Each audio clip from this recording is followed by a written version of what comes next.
To God be the glory forever. This is my utmost desire as a Christian. All my other wishes are subservient to this. We may wish for prosperity in business.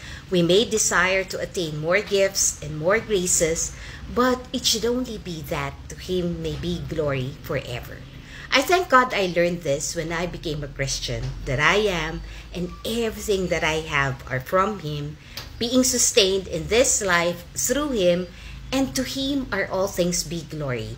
I pray that nothing ever set my heart beating so mightily as to love Him, to let this ambition fire my soul, be the foundation of my every pursuit, my sustaining motive whenever my zeal would grow chill.